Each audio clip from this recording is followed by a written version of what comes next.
Hello tout le monde, j'espère que vous allez bien. Aujourd'hui on se retrouve pour parler du film L'Odyssée de Christopher Nolan, actuellement dans les salles de cinéma.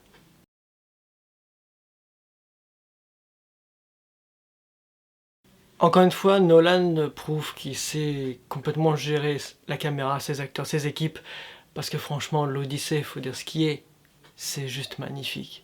Alors je sais qu'il y en a qui vont dire ouais mais c'est peut-être un poil long. Personnellement 2h52, c'est sûr que je dis comme ça, 2h52 ça peut être long. Moi je les vois pas passer.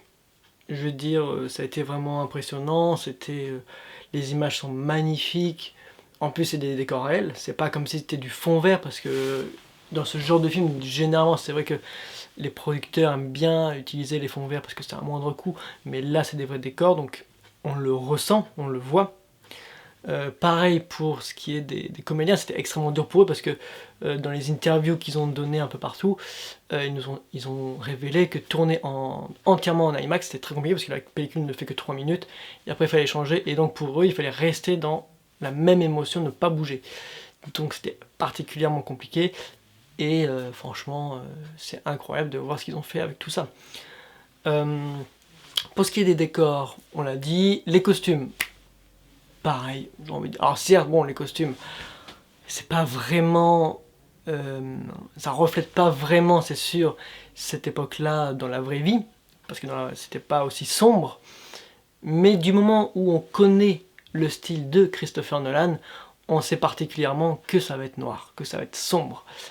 On sait aussi que un des projets qu'aimerait faire Nolan, c'est pourquoi pas des films un peu d'horreur, au moins un, et en vrai, pourquoi pas, parce que c'est vrai que dans celui-ci, il y a des scènes particulièrement qui laissent une trace visuellement. Que je prends le cas certes du Cyclope, mais c'est même pas vraiment cette scène-là qui m'a le plus marqué au niveau horrifique. Je dirais que c'est plutôt celle de Circé, donc la sorcière. C'est plus cette scène-là qui m'a le plus marqué en termes horrifiques. Parce que le Cyclope, cette scène-là, elle est impressionnante, il fait quand même assez peur, hein, ce perso, hein, parce que il a voulu modifier un peu Nolan, et tant mieux, ça permet de créer une chose différente. Mais voilà, c'est en vrai, il y a un mélange de tout dans ce film.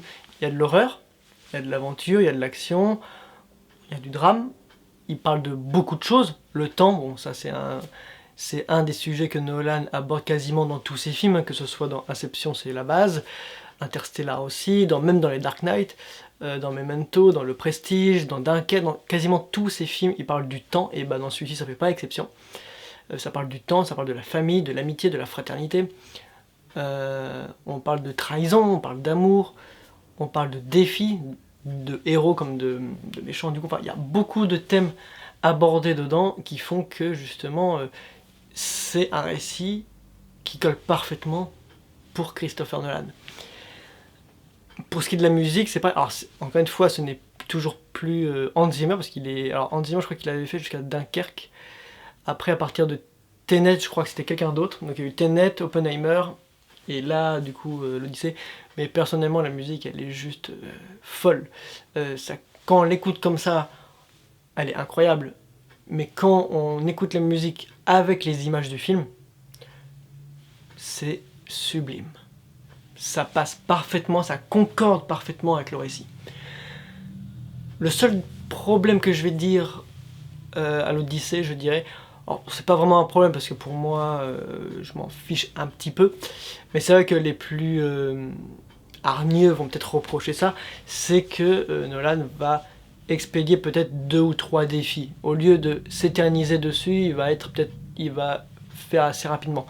Après, j'ai envie de dire, le film dure déjà 2h52, si c'était pour rajouter encore et encore. Là, je pense que oui, ça aurait pu être un peu trop long. Et c'est pour ça que moi, ça me dérange pas du tout. Parce que c'est vrai qu'on peut se dire, ouais, Circé, donc du coup, la sorcière, c'est un peu expédié. Personnellement, pas plus que ça.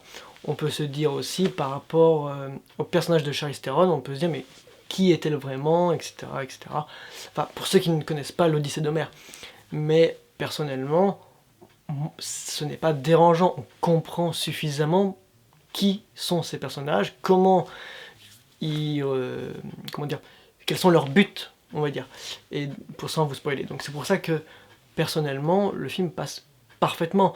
Pareil, mélange du passé où on voit donc Ulysse, que ce soit pendant la guerre de Troie ou que ce soit pendant une partie de son voyage, que ce soit le présent, donc encore une fois Ulysse et son voyage, ou les personnages de Tom Holland et Anne Hathaway, qui sont dans le présent, tout ça forme une histoire complète qui marque les esprits.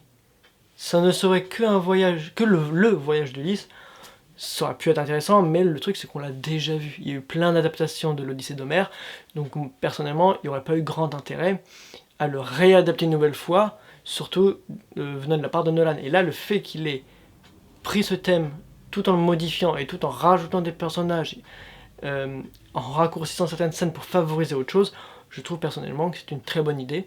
Pour ceux qui ne connaissent pas ce récit, je trouve que c'est justement un film qui est là pour bien raconter les aventures donc d'Ulysse ainsi que de ses marins. C'est pareil, il y a d'autres passages qui peuvent être marquants, même si bon, dans le récit de base, on sait que les sirènes ont un rôle important. Dans celui-ci, c'est assez expédié, ça dure même pas une minute. On peut le dire, c'est expédié. Mais c'est vrai qu'on peut se dire, bon c'est dommage tout et tout, mais en soi, qu'est-ce que tu peux raconter de plus dedans?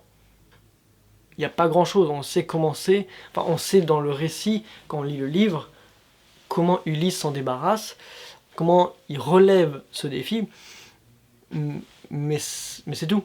Je veux dire, il n'y a pas grand chose à raconter, donc c'est pour ça qu'il y a des défis qui sont expédiés, mais en soi, j'ai envie de dire, c'est pas grave, parce que c'est compensé avec d'autres séquences, et en soi, ce sont des défis qui ne sont pas, je vais pas dire compliqués, mais encore une fois, quand on connaît le récit, c'est quelque chose qui va assez vite. Donc, c'est pour ça, 2h52, ça passe très rapidement, on les voit pas passer. Nolan, encore une fois, il prouve que c'est un grand maître dans l'art de filmer avec ses décors, avec les costumes, avec ses acteurs, etc., etc. Il met vraiment tout en valeur, et ce n'est pas pour rien que d'ailleurs tous ces films sont extrêmement appréciés, et je pense même étudiés par certains, parce que justement on découvre certaines choses. Je prends le cas de Tenet, qui était extrêmement complexe à comprendre, mais c'est vrai que même quand on l'a compris, une fois qu'on l'a compris du moins, on trouve toujours d'autres choses qu'on n'avait pas remarqué au premier visionnage ou même au deuxième. C'est le cas encore pour d'autres films comme les Dark Knight que tout le monde connaît.